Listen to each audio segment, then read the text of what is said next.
याद रखना भक्तजनों, भगवान ने कहा है तुम्हारे पास में सब कुछ है लेकिन संगठन नहीं है। सभी देवता इकट्ठे होकर के रहो और इकट्ठे होकर के रहो।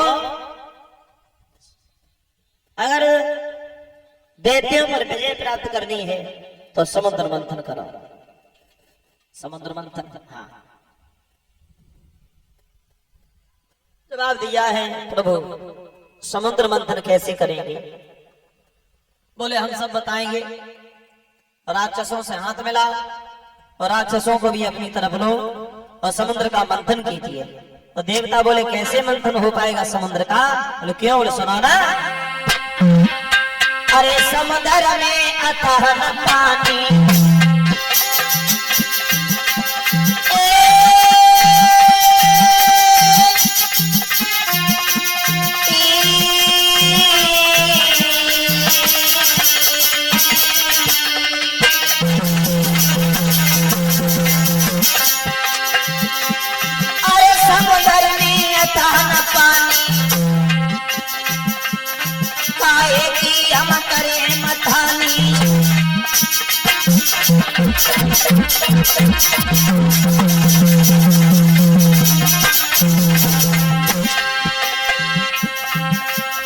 काहे की हम करें मथानी और वही ले जकाते लानी।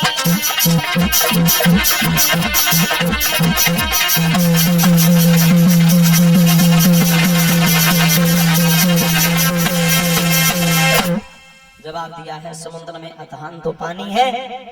कैसे समुद्र का मंथन होगा? किसकी मथानी बनाएंगे और किसकी हम लेज बनाएंगे? भगवान कहने लगे ये सारी व्यवस्था मेरे ऊपर छोड़ दो, तुम ये बताओ समुद्र मंथन के लिए तैयार हो या नहीं? पहले तुम सब इकट्ठे हो और इकट्ठे होकर के दैत्यों से भी हाथ मिलाओ और तुम और दैत्य मिलकर के समुद्र का मंथन करो। जवाब दिया समुद्र का मंथन। बोले हाँ, उससे क्या होगा? बोले अमृत निकलेगा, अमृत तुम पी लेना, अमर हो जाओगे। अरे अमर हो जाओगे फिर राक्षस तुम्हारा बाल भी बांका नहीं कर पाएंगे। देवता कहने लगे अब कर लो बात, अमर होने की बात करते हो। अरे वो राक्षस तो इतने गुलाम है, अगर हम चलो कोई बात नहीं समुद्र का मंथन कर भी ले, लेकिन फिर भी उससे हमें फायदा क्या? मतलब सुनाना।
जवाब दिया है हम लाख प्रयास करके अमृत निकालेंगे, लेकिन वो राक्षस इतने बलवान हैं, वैसे भी हमें मारते हैं, हम छीन ले जाएंगे, हमसे जबरदस्ती पी लेंगे, हम देखते ही रह जाएंगे।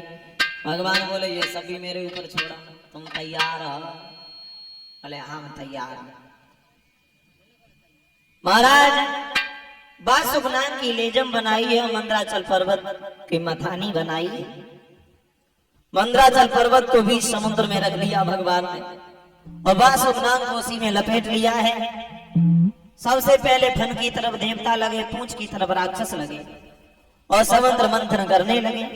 समुद्र मंथन जब होने लगा है तो पूछ रहे चिकनी और पतली रहे, तो राक्षस बार बार फिसल जाए। अब राक्षस और राक्षस वैसी उनकी बुद्धि काम करे, तो राक्षस कहने लगे एक दूसरे से, बोले भैया देवता बहुत चालाक है। क्यों? बोले देखो फन पकड़े, फन में चौड़ो आराम से पकड़ में आएगा, हम सब लोग बार बार फिसल जावे। राक्षस बोलेगा ये अन्याय हो रहा मेरे साथ में, क्या हुआ? बोले हम पूछ नहीं, हम तो फन पकड़ेंगे। देवता मुस्कुराए जवाब दिया, जय तुम सोचो तुम फन की तरफ आ जाओ। तुरंत देवताओं ने फन छोड़ दिया, जवाब दिया आ जाइए फन की तरफ। सब राक्षस एक एक करके फन की तरफ लगे, और एक एक करके फन की तरफ सब देव राक्षस लगे। पूछ पकड़ी है देवताओं ने, और जैसे ही बासुक नाग में रगड़ लगे तो बासुक नाग अपने फन से जहर उगलने लगा। अब बिना मौत के राक्षस धीरे धीरे मरने लगे। देवता परेशान हुए तो भगवान ने क्या काम किया?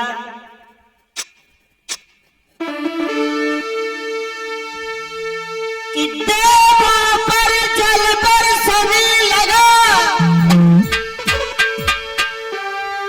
जिससे वो सुधर शरीर हुए,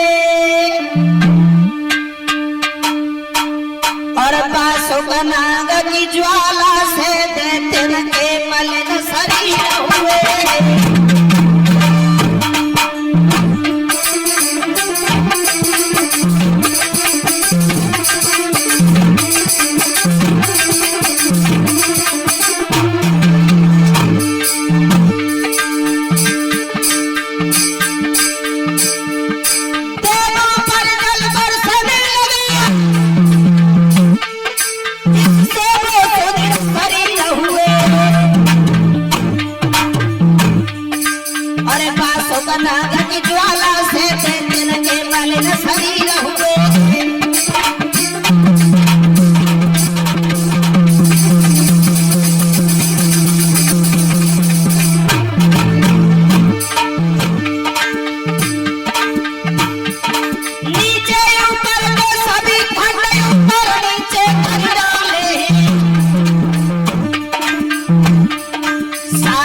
समुद्र मंथन करके कुल 14 रत्न निकाले।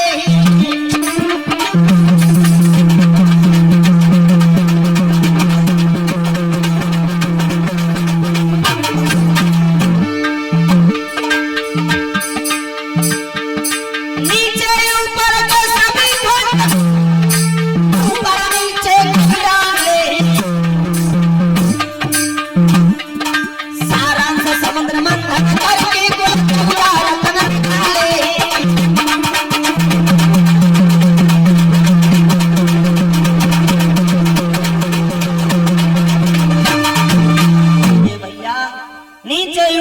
सभी खंड ऊपर नीचे कर डाले हैं। सारांश समुद्र मंथन करके कुल 14 रत्न निकाले।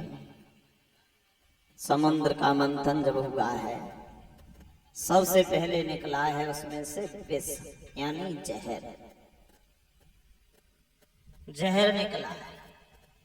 और वैसे भी मैया कोई काम हम और आप करें तो सबसे पहले उसमें जहर ही निकलता है, विष ही निकलता है। विष माने बुराइयां।